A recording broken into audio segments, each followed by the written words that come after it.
uma noite fria e sem lua, 3 casais, unidos pela curiosidade e o desejo de aventura, viajavam por uma estrada desolada no coração da tríplice fronteira. Gabriel e Juliana, Marcos e Paula, Alejandro e Sofia. Se conheceram pela internet, atraídos pelo desconhecido, e decidiram se reunir em um local distante, onde a civilização parecia ter sido esquecida. À medida que avançavam, o mundo ao seu redor parecia se transformar. A estrada, antes larga e familiar, tornava-se estreita e sufocante, envolvida por árvores que se erguiam como guardiãs sombrias, bloqueando a luz do céu. A sensação de isolamento começava a pesar sobre os ombros de cada um, enquanto o silêncio da noite era cortado apenas pelo som do motor e o bater de seus corações. Quando decidiram parar para descansar e comprar suprimentos, se depararam com um pequeno comércio de beira de estrada. Um lugar perdido no tempo, onde as prateleiras empoeiradas exibiam objetos antigos, de procedência desconhecida, e o ar era pesado, quase palpável. O proprietário, um ancião de olhos vazios e pele marcada pelos anos, os observava em silêncio. O ancião, com sua voz rouca e cheia de segredos, os advertiu. Suas palavras eram um aviso antigo, quase esquecido, sobre uma lenda que atravessava gerações. Não desrespeitem as tradições da terra, ele sussurrou, pois o que está enterrado não deve ser acordado. Mas o aviso foi recebido com sorrisos nervosos e olhares de desdém. Marcos, sempre o mais cético, foi além. De sua mão pendia um talismã coberto de pó, retirado de uma prateleira esquecida. Ele o colocou em torno do pescoço, desafiando o silêncio tenso que se formava ao redor. O ancião, com um olhar de puro terror, tentou intervir, mas já era tarde demais. Algo despertou naquele momento, algo antigo, algo faminto. Rindo e despreocupados, eles deixaram o comércio para trás, sem saber que a estrada à frente os levaria direto para as garras de um mal insondável. Cada quilômetro que percorriam os afastava mais da segurança do mundo conhecido, aproximando-os de um destino que os marcaria para sempre. Mas a escuridão, essa já estava a caminho.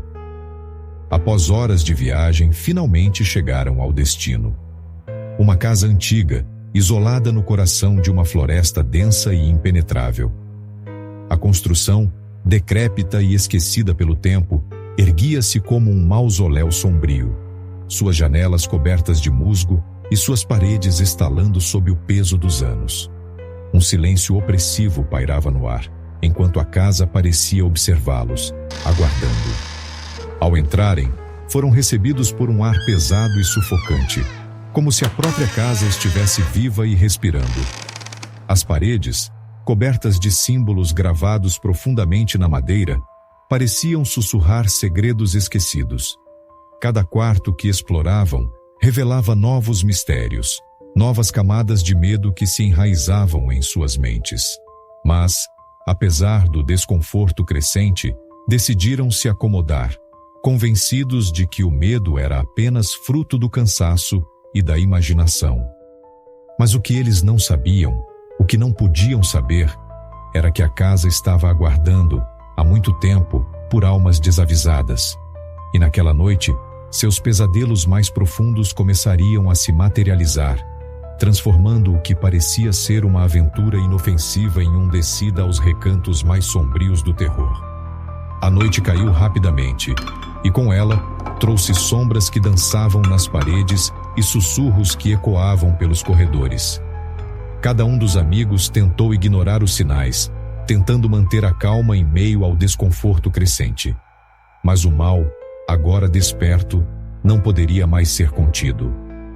Paula, que sempre temeu espaços fechados, começou a sentir as paredes se aproximando, como se a casa estivesse tentando engoli-la viva.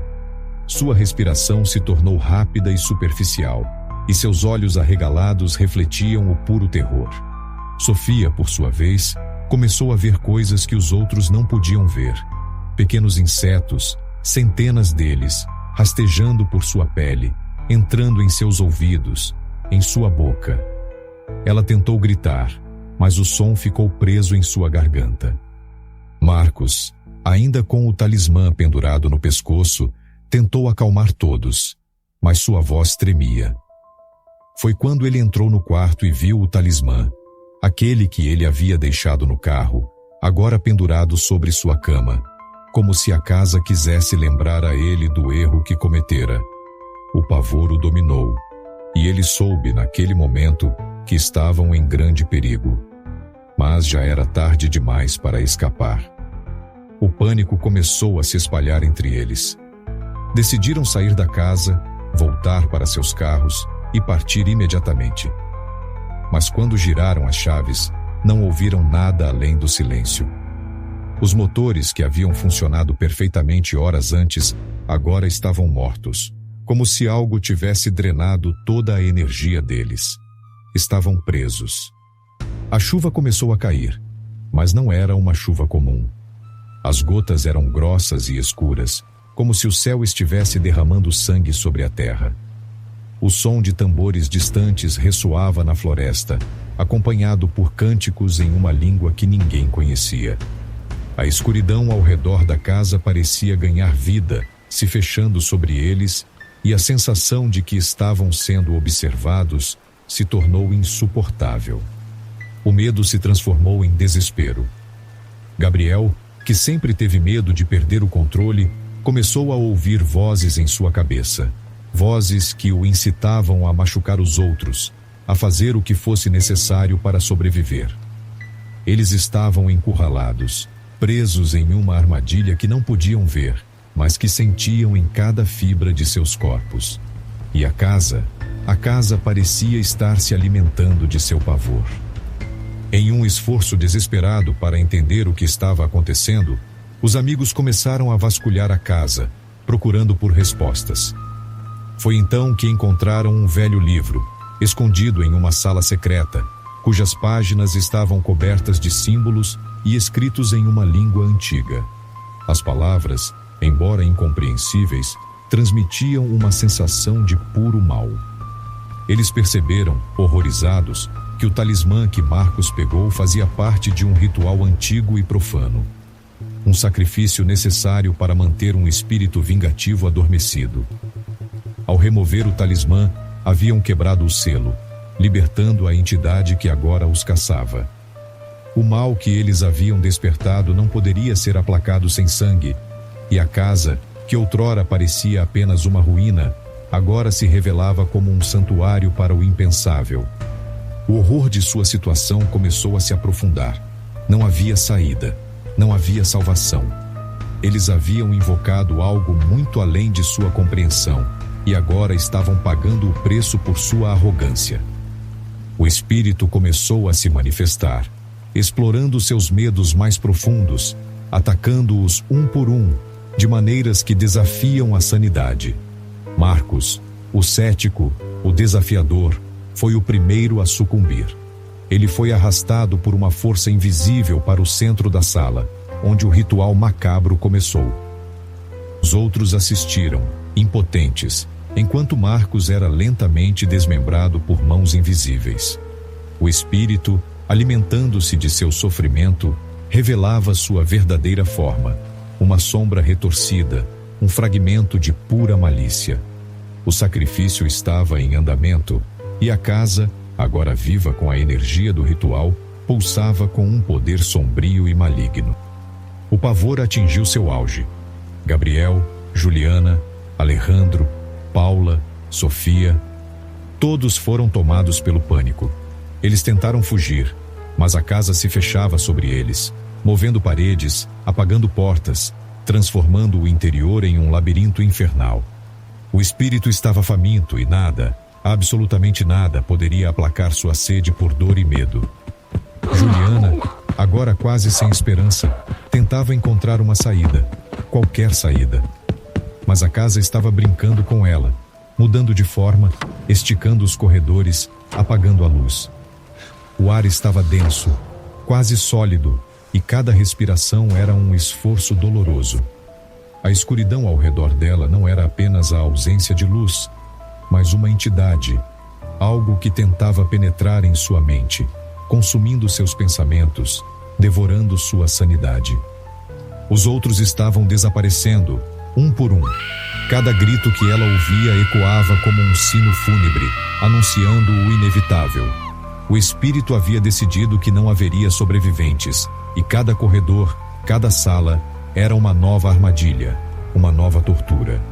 A floresta lá fora, que antes parecia um santuário de paz, agora parecia uma prisão, seus galhos entrelaçados como grades de uma cela, que nunca os deixaria escapar. O desespero a consumia.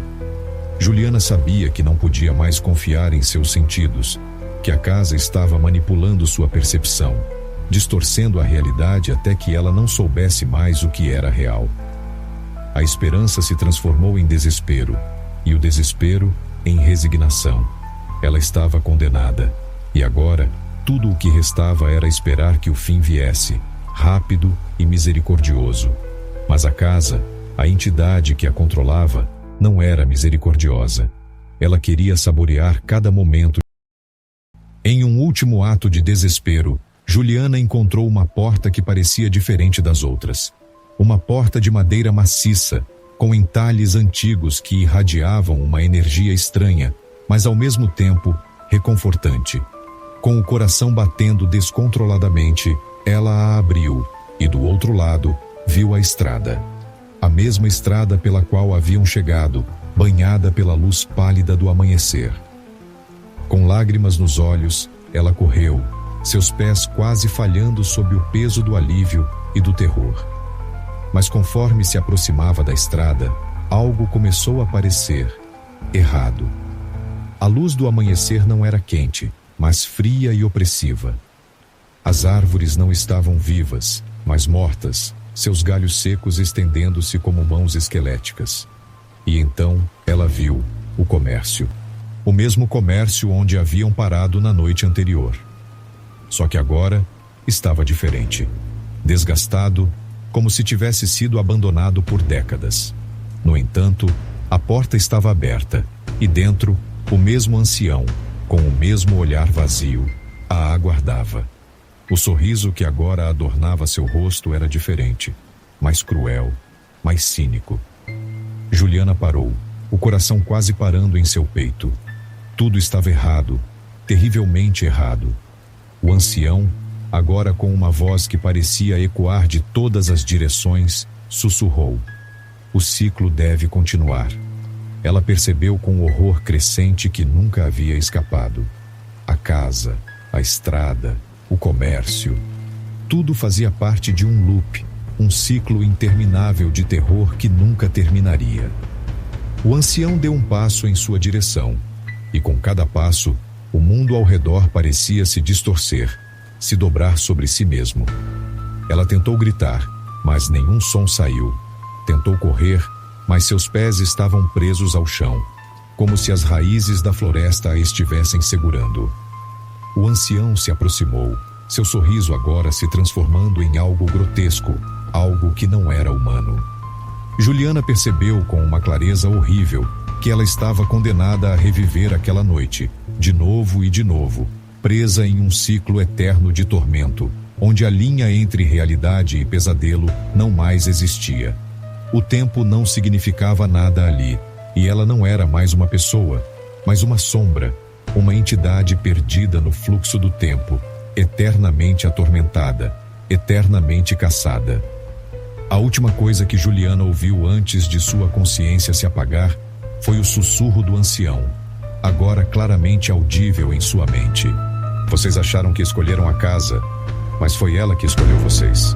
E então, a escuridão a consumiu completamente, um vazio sem fim, onde a luz nunca mais penetraria, e os gritos de horror ecoariam pela eternidade, sem jamais serem ouvidos. E assim, o ciclo continua. Em algum lugar, em algum tempo, outros virão, e a casa estará esperando, pois o que foi despertado nunca mais poderá descansar, até que o último grito seja silenciado, e o último suspiro seja tomado.